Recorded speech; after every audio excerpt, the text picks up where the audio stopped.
Ever wonder how plutocrats and central banks could enslave the world?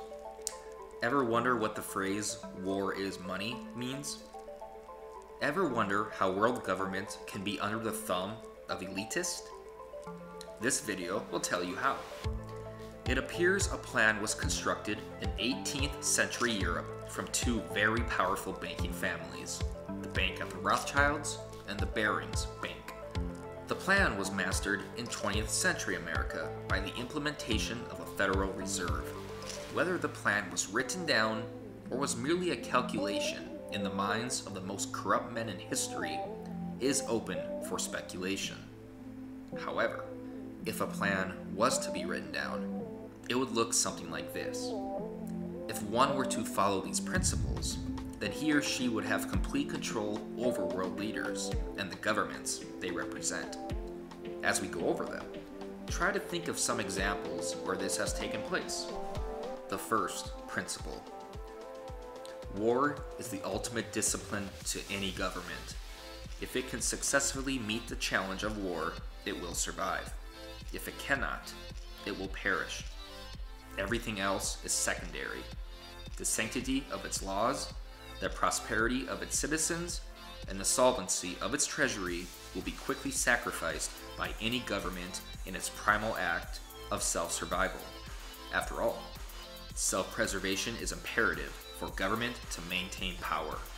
Accumulating massive amounts of debt is minuscule when juxtaposed to the larger picture.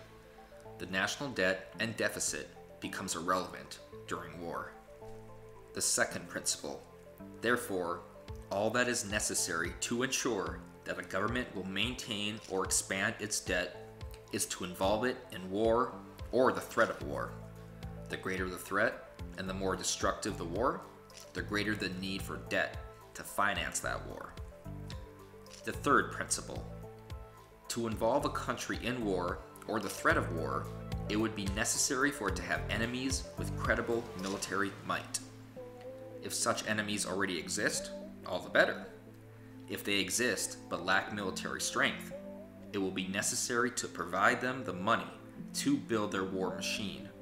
If there is no enemy, then it may be imperative to create an enemy by financing the rise of hostile regimes.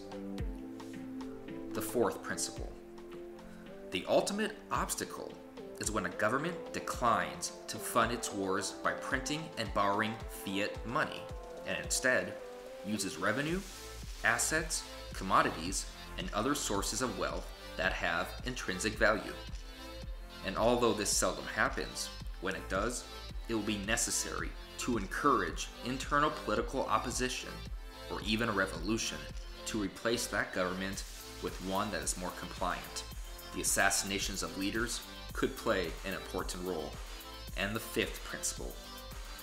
No nation can be allowed to remain militarily stronger than its adversaries, because that could lead to peace and a reduction of debt. To accomplish this balance of power, it may be necessary to finance both sides of the conflict, unless one of the combatants is hostile to our interests and therefore must be destroyed. Neither side should be allowed a decisive victory or defeat. Propaganda must be used to disseminate the concept of peace, but the end goal is perpetual debt, created from perpetual war. So as you can see, it's not that difficult for powerful, corrupt bankers to enslave world governments by manipulating the economic systems of those governments. Whether this is indeed happening is open for speculation. But what is known is that no private organization should have that much power in its hands. No private organization should be able to control governments and the people of those governments simply by manipulating monetary policy.